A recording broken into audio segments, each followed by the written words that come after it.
Welcome everybody to this podcast, MedMinds Uncovered. Here at MMU, we strive to share the impactful stories of various medical professionals to change the world for the better. Hosted by Komobi, stay tuned to discover your inner potential. Hello everyone, today's day is June 16th, 2024. Welcome back to my podcast where we navigate the lifestyle of medical professionals to inspire an upcoming youth generation. Today we are honored to have Dr. Manoj Gadara here. Thank you so much for joining us. He is a pathologist who works at Quest Diagnostics. He was previously a surgical oncopathologist working at Tampa Moffitt Cancer Center and has over 10 years of experience in his field. He also is specializing in oncological, surgical pathology, and cytopathology. Thank you so much for joining us today, Dr. Gadara. To start off, could you give us a little insight about your medical journey and how you started? For me, after 12th, up to 12th, I wasn't sure what I'm going to do. So only was my goal is to get a good percentile. That was only my goal in my 10th, 11th, 12th standard. We call standard of grade. So after 12th, I get a very good score and I had all the choice, whatever I want to get. I can get anything, medical field, engineering field, MBA field. So at that time, during my time was MBA was very new and it was just came out as a new course. So my cousin, older brother, he told me to go to the find the spot in MBA. And we were ready to get the admission in MBA. Then we figured out this is a new branch and we don't know the future. Or maybe. So then we end up in our green field called medical field. So that's why I end up in medical field as our green field. Yeah, and the security all the time. So as you were pertaining the green field in medical, I think that's a term that many of our young users have heard of as they grow up. So could you explain what are the benefits that come along like working in the medical field, maybe economic wise? So medical field actually is a great exciting field and you are learning every day, every moment. Definitely. And that's keeping giving you happiness and keeping our human life and our mind more active every day to day, and you never get bored. And that's a very good thing that I like about the medical field. And other than that, economically, economic wise, you are always stable. You never go down, you never get bankrupt. So that's why it's a very good field, because we know every day people are getting more and more sick and people need more help. So always you are stable, like economical wise and mentally, spiritually, also very very exciting, intellectual. So you've heard it here, folks, from Dr. Gadara itself. The medical field can be a very exciting field, but as long as you have the passion, it goes a long way. So to start off the interview, could you tell us a little bit about your most and least satisfying aspects of your work job as a pathologist? So let's start with the most satisfying things, right? Definitely. So you get the contentment, when you help somebody, they give you their positive vibration from the inside. And you automatically feel that pulse. When you help somebody selflessly, you get that positive energy within you. So that's very, very encouraging, and you feel satisfied that you are worthwhile, you are helpful to somebody, you made a difference in somebody's life. And also you can do charity, I can help like so many other friends when I'm free or going in a traveling, or I see some friends or some other, my neighbor or whatever, whoever. If there was a medical question, I can answer them and I can guide them whom to see, how to see, what is your journey for this disease, so people have all the insight. If I'm getting sick, or if I have pneumonia, or if I have a typhoid, malaria, what should I expect? And what is my hospital course or treatment wise going to be? Because in the medical field, when you are sick, people are confused, what is going to be next.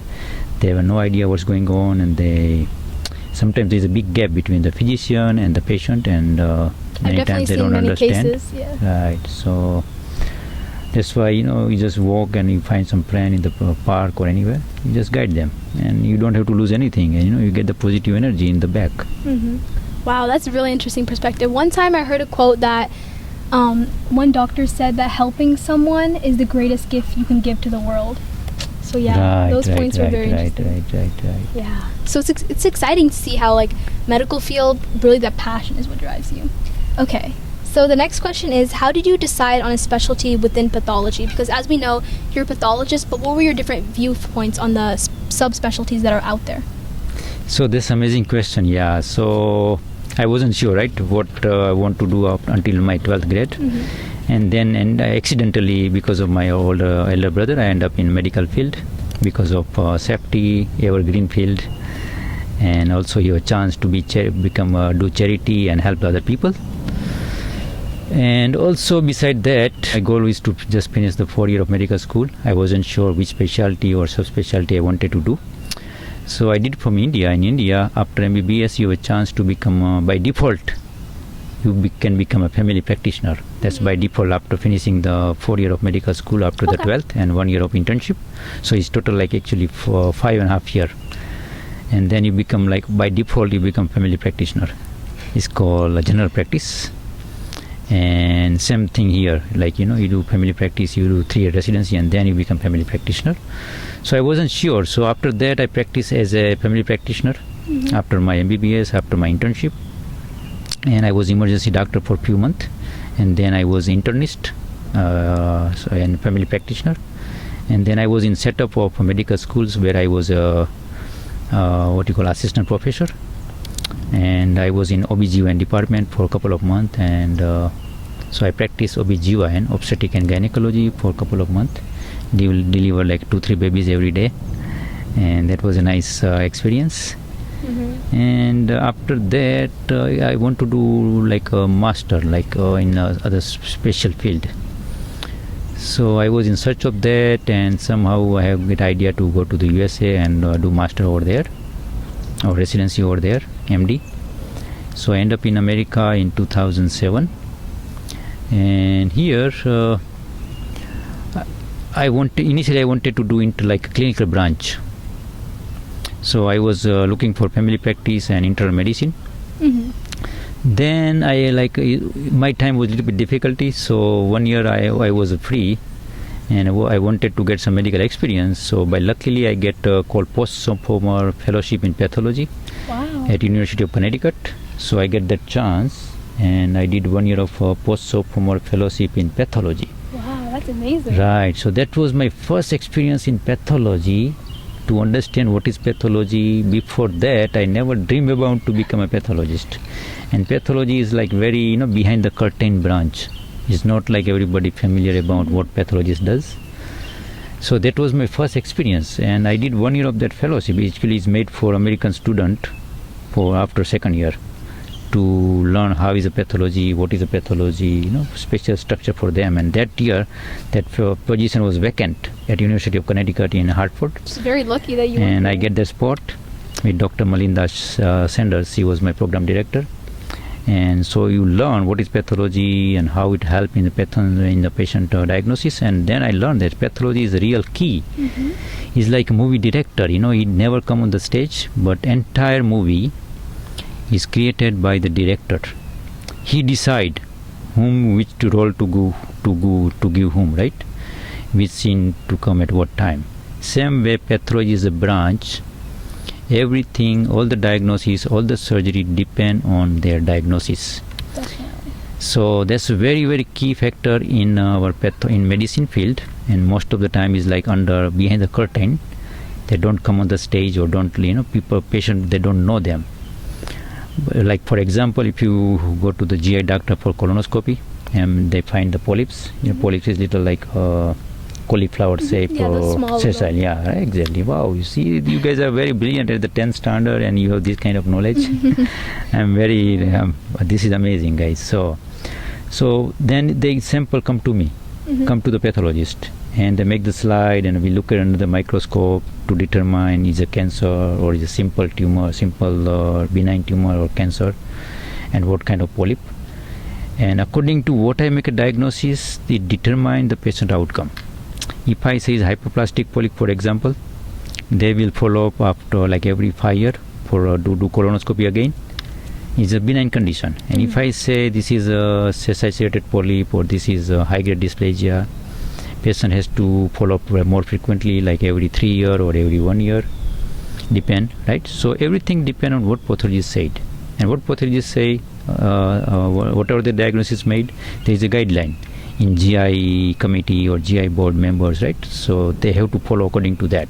Same thing for GYN, for the pap smear, for the cervical biopsy, to rule out HPV and stuff like that. So everything determined by whatever the pathologists make a diagnosis, and according to that there is a guideline how to follow up this patient, which is fixed, right?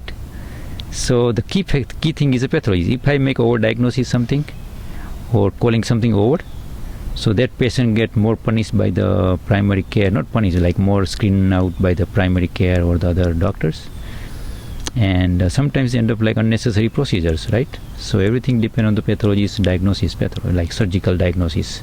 Yeah, I did want to say that was an interesting point you brought up, that pathologists are often viewed as behind the scene, but pathology actually plays, I could say, maybe the number one most important thing, because that certain diagnosis can affect your whole treatment on the patient side as well as the doctor side, the physician side. So what you do, your work, is very important in the medical career. It's very crucial to have the knowledge.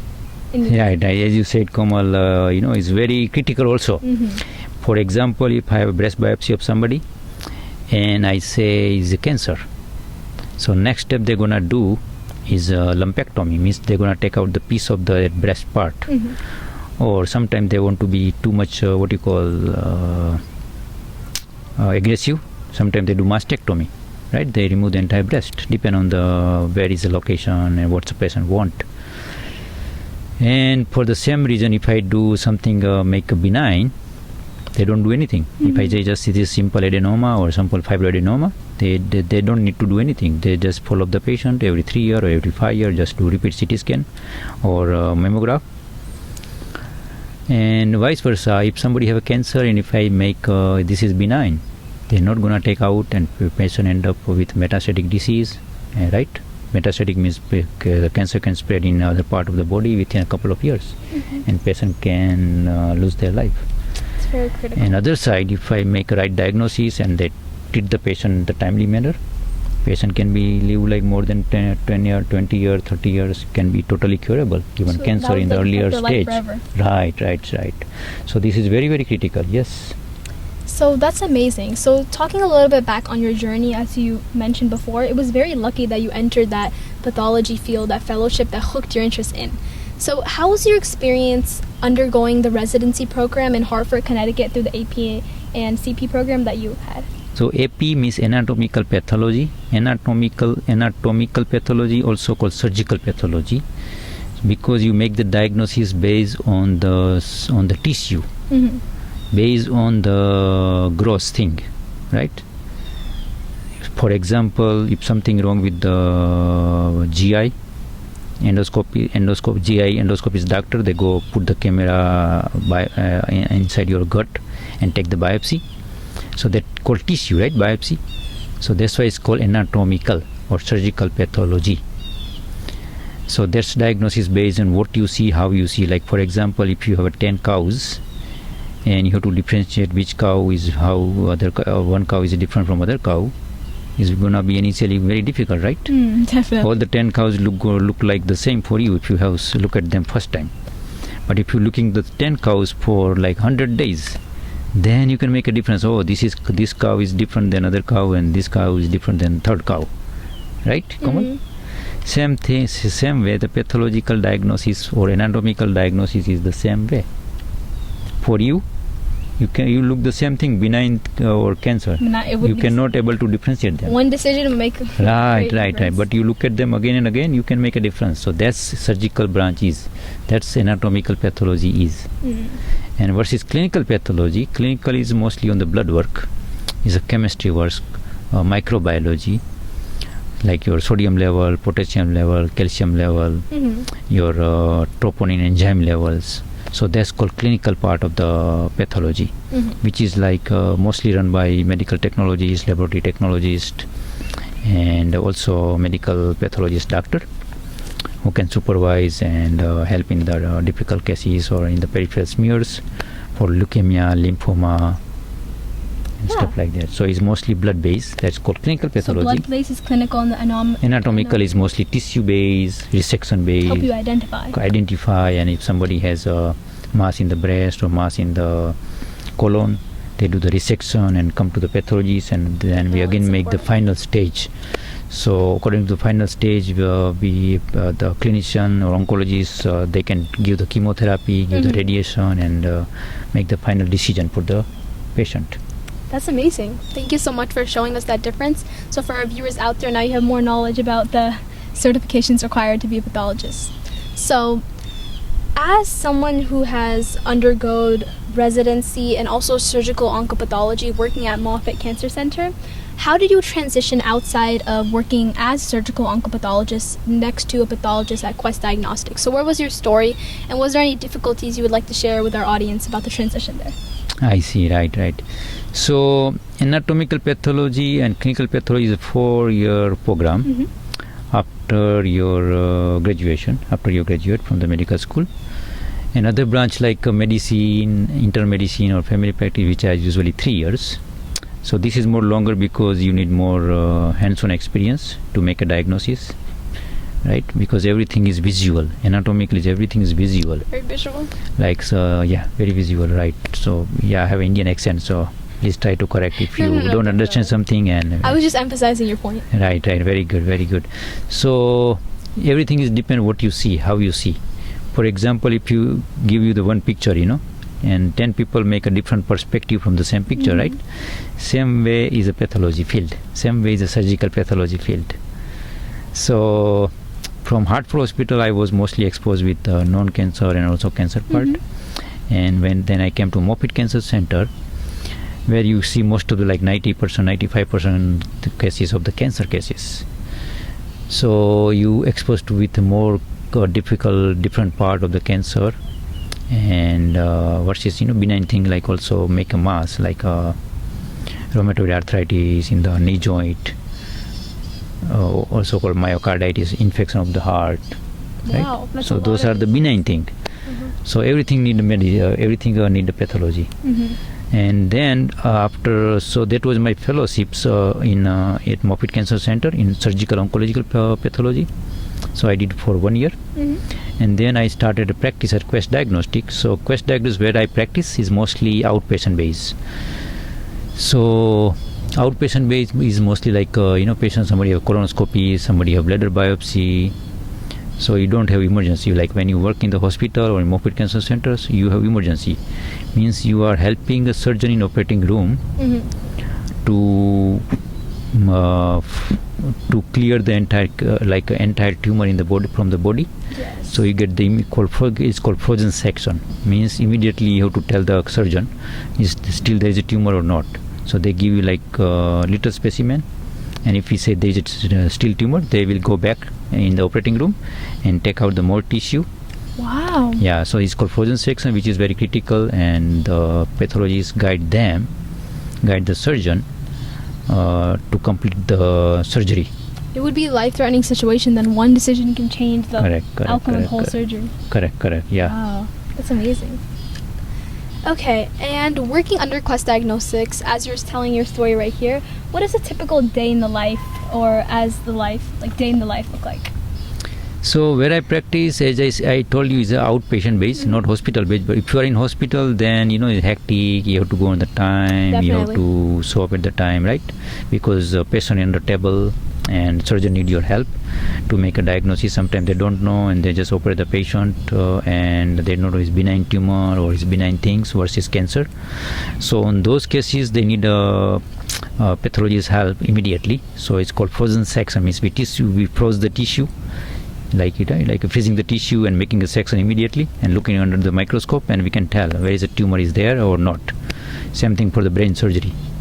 Pathologist can help. It's a metastatic brain tumor or primary brain tumor. So according to that, neurosurgeon can operate the tumor. So those things need emergency. So you have to stay in the hospital your particular time, or sometimes you have to go during the night time to help the surgeon to make the diagnosis.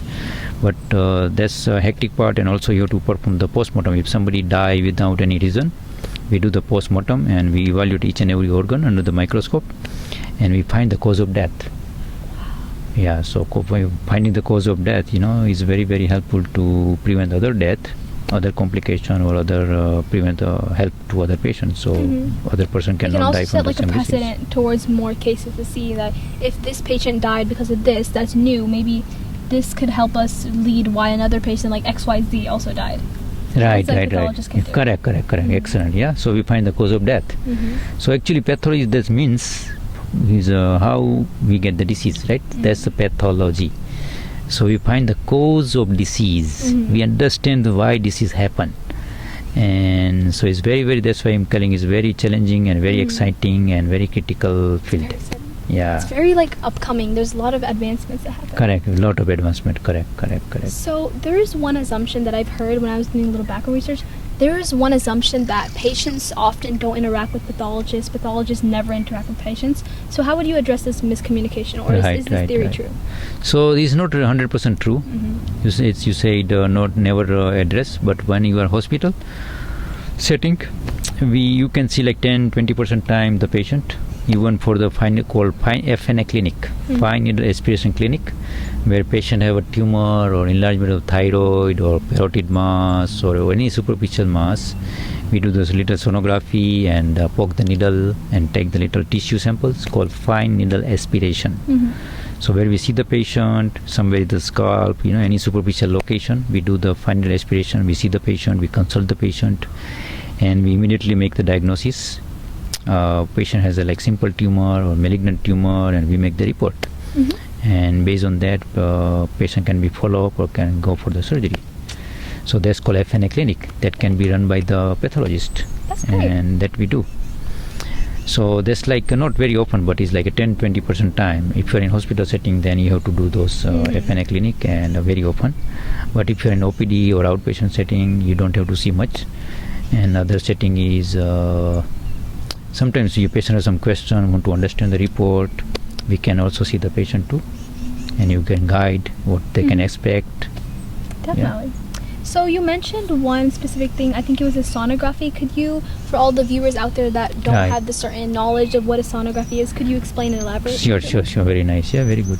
So sonography is called USG, right? Ultrasonography means one of the waves, right? Ultrasonic wave. So it's like X-ray. It's like a mini MRI or mini CT scan. CT stand for computed tomography, correct? So same way, this is a wave-based visualization, right? Right now you guys can see us through this camera, right? So it's interference and you can see us. Same way in the sonography, you can see the mass, you can see the tumor, is a cystic or is a solid, or is a tumor or is a normal part of the liver or normal part of the spleen. So based on that, like we can do for thyroid, normal sonography of the thyroid, and we determine where is the nodule or where is the mass, and according to that we poke the needle and take the few cells. That's why I call cytology, because I'm also trained as a cytologist. I did also fellowship in cytologist. So I have 3 board certification: anatomical, cytological, clinical pathologist, and also I'm a cytopathologist. That's a lot of certification. Right. So this is also one of the field, and it's also very good field. Take little piece, little needle aspiration of the tumor cells, and you make a smear or make a slide, and you can tell is a benign tumor or is just inflammation or is a cancer, what kind of cancer it is, metastatic or primary, and based on that you can determine the patient career or patient's outlook or patient treatment protocol. Great. So can you discuss the importance of multidisciplinary teams, so working along other pathologists to have diagnosis? How important is this field and this knowledge in your workplace? It's very, very important, and we are like actually one of the largest group in United Nations. Wow. And our lab is also one of the second largest in the United Nations, and I think in the world. After the lab corp is the one of the I think largest or in top 3 or top 5 lab, and our lab is the second largest, called Quest Diagnostic. So we are like more than 500 pathologists in the entire US, more than 500. And I can say one pathologist is enough for maybe 10 surgeons or 10 GI doctors or 10 any like invasive doctors, like who can do the procedures, like a GI or like a gastroenterologist for breast surgeon or general surgeons or ENT surgeons, you know, like one pathologist is enough for them. So you can imagine, like we are like a 20, maybe total I think around 25 pathologists under one roof in the same location, and we get every day more than 1,000 specimens. Wow. More than 1,000 surgical specimens, just surgical specimens every day. So that can cover like almost entire Florida. We are the headquarter. So from entire Florida, we get all the stuff in so a lot Tampa of hard locations. work goes behind the process. Right. So also camaraderie between the other pathologists is very, very important, because many times I'm not sure, you know, before we pull the trigger, calling cancer to somebody young person like 30 or 40-year-old.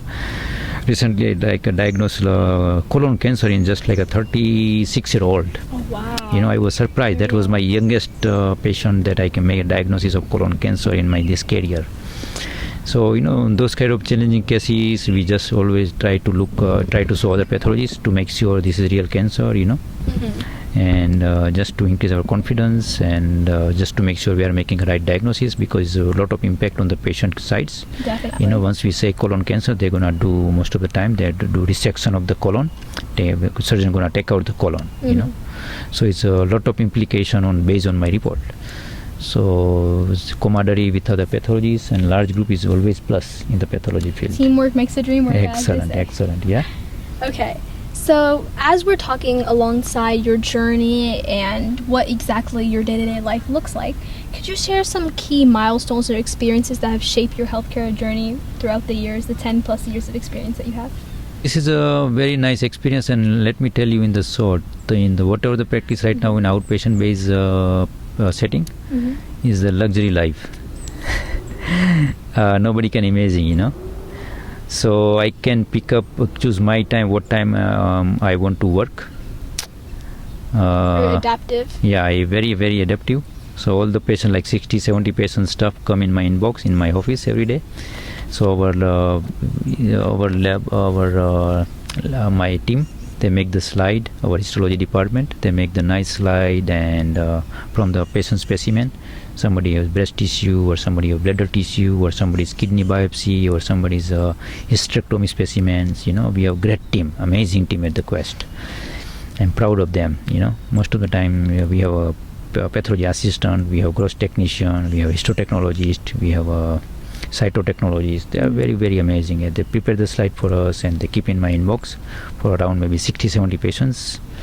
And I can decide which time I want to go and finish my work and make the diagnosis. So it's very flexible hours. I can start sometimes early morning, and if I start early, I finish early. Initially it used to take me like 10-12 hours to finish my work, but now I'm very proficient, working on a lot of experience, so I can finish my stuff in like a 5-6 hours, depending on how focused I am. If I'm more focused, I make a better diagnosis and fast, quicker diagnosis, and I can finish my stuff in 5-6 hours. That's and great. Get out of my work. The progression is very amazing. Right, and I choose my hours. You know, sometimes I go late. If I something in the morning, I go like around 12, and I finish at around 6-7 p.m. Speaking of choosing your hours, how does on-call look like as a pathologist? So our team, we have special dedicated pathologists. They are on call. But I'm so lucky, yeah. So especially my clinical pathologist partner, Dr. Rothrock Westin. He is taking care of the clinical part, so he's on call. And there is we are also in the hospital base, like Dr. Jinesh Patel. He works for other hospital. He take care of in a hospital for frozen section or emergency. But I'm so lucky, and I don't have to cover the emergency. So that's why I'm telling you, this is the best field and the best practice. No emergency as a doctor, and you choose your own hour. And if you're efficient, focused, you can finish your work in 6-7 hours. So it's all about efficiency, but also doing what you love. That's great. So speaking of doing what you love, what is the most rewarding part of your job? My rewarding part of job is very content, very satisfied, you know. Sometimes or many times I get the call from gynecologist. So I forget to tell you one part, why I become pathologist. So after MBBS, I was always wanted to take care of everybody. Sometimes I think, let me just become a pediatrician, you know. After MBBS, I was like 3-4 years, I put my time to decide which field I wanted to do or want to do. So initially I thought, let me be a pediatrician, and then I thought, then I gonna see only children. I'm not able to see the older or elder patient or geriatric patient, That's not fair. Then I thought, let me just become a gynecologist. Then I thought, what about the male community? Then I thought, let me just become like an internist, Then I can see only. Then I thought, I'm gonna see only geriatric people. I'm not gonna see the kids. So that's not fair. So that's why I spent many years after my general practice, after my family practice, family doctors. I spent like almost 10 years to decide pathology field. You said it was the right one for correct. you. And then once I end up in pathology, is the only field that take care of all the subspecialty, all the specialty. Because I can see orthopedic patient, I can get the specimen from the orthopedic surgeons, from the bone tumor, from the knee, from any joint tumor, joint pain tumor, right? I get the specimen from the GI surgeon, like liver biopsy, like colon biopsy, stomach biopsy. I get the specimen from gynecologists, as like ovarian biopsy, endometrial biopsy, cervical biopsy. I get the specimen from pulmonologist, as a lung biopsy. Right, lung doctors. I get the specimen from what other specialty? Breast surgeon from the breast biopsy, neuroendocrinologist for the thyroid FNA, right? So you cover everything. You cover every field. Neurologist for the brain biopsy, brain cytology, everything. The CSF fluid. So you cover all the field, and you are in contact of everybody, even with radiologists. So, as a medical worker, leadership is often a huge part and aspect of your day-to-day life. So, what are some qualities that you believe young generation and young folks out there should possess to become a good leader in the healthcare world? This is the excellent question, guys, and this is very important, okay? So, you can progress based on how much leadership you have. Definitely. And your leadership is depend how much humble you are, okay? This is the key things. How much humble you are, how much humility you have. Do you know the humility? It's a humbleness. Humility. Yeah, humility, humbleness, humility. Very important. Humility, yes. How much you are egoless, which is a key factors. The things that put you down is the ego. Okay, so never let ego to ride you. Okay, guys, this is very key factors. Because once you get status, once you get money, once you get degree, ego will come with you if you don't take care of your inner self. And so I do the meditation, I be a trustee, trying to be a trustee, and looking myself as a third body or second person, and work in the presence of higher spiritual consciousness. This way you can prevent the ego, you can prevent you can increase your humbleness and humility. And this is the key factor to talk with other people, talk with other people with love, with respect, dignity. And this is the key factor for leadership. That's an amazing point. Ego is something that we all aspire to have even when we're going today. So another thing I want to touch on that we discussed before is pathology, and even in this new upcoming generation with the advancements of technology and robots, new imaging techniques, how do you stay on track with the new upcoming advancements in the medical world, and what technology do you use as a pathologist? Because as a pathologist, it's very important. Excellent. So we are on the top of notch in the technology. Definitely. And the Quest diagnosis is very also advanced. So I think we are the first lab here in Tampa, in entire US. Wow, I think we are our second site that we are starting artificial intelligence in our diagnosis. So we have in our prostate cases we have AI, page AI system that we are using right now. And this artificial intelligence can help us to make to easy our work. Definitely. And that can screen out most of the 80-90% benign cases, and they can tell you cancer is there or where is the cancer, and they help to make the diagnosis. So we are more efficient and more quicker, and we can make a less mistake. So it's very important question, and very good technology for us. Yeah. So technology is made for us to help us make our life easy. That's very important. So on to a more personal note, what is one personal achievement, it may not be as a pathologist, but in general in life, in the healthcare world too, what is one personal achievement that you are proud of, that makes you who you are to this day? This is a fun question I like to ask all the doctors. I see. Achievement? Personal achievement. Personal achievement, I think, is my satisfaction, and no more desire, content, and also helping others, staying with all these doctors, the subspecialty doctors, practitioners, helping them making the right decision, and also making a good decision for the patient, not over calling or under calling the diagnosis, and that's also very, very important. And many times I think gynecologists or other doctors, they call me, you made this diagnosis, now what should I do?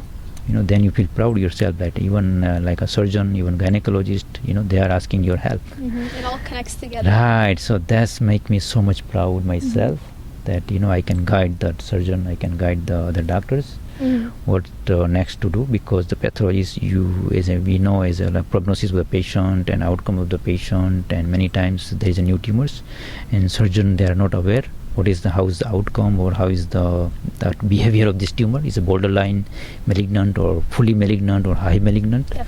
So pathologists, they have a case study, and according to that we have articles. I have so many other articles too. We can tell the diagnosis and prognosis of this tumor, how long this patient will alive, and what is the best surgery to do, how much the margin to keep, how much wide excise you can excise the tumor, how much the recurrence rate. So that's make me very satisfied and very happy. Speaking of your research, that was the question I wanted to ask you. So you are often on the internet too. You are very involved in research in your pathology field. I also seen that you published on something about gynecology before. So how important is research in your career, and do you think this will be more prevalent in the future?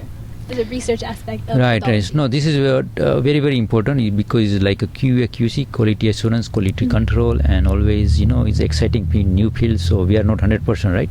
When allopathy is not 100%, no radiopathy is 100%.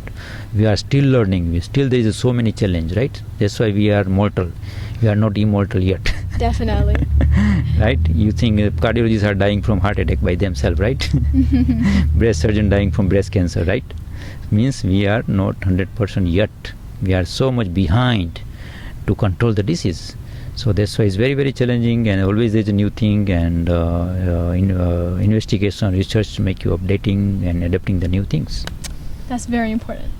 And I think one saying that I really like that I've heard in a book before is that the body, there is only 90% of what we know. The other 10% is very unknown. So it's very important that the medical advancements, all for the young upcoming generation, what you'll do in the future, really impacts our world.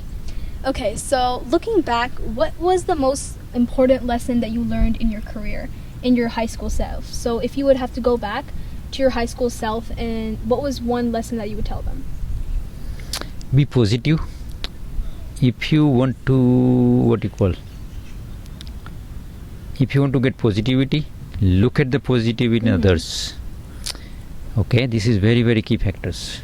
People always try to give you negativity. They will try to test you. They will try to test your patience. They will try to test your tolerance power. But you have authority,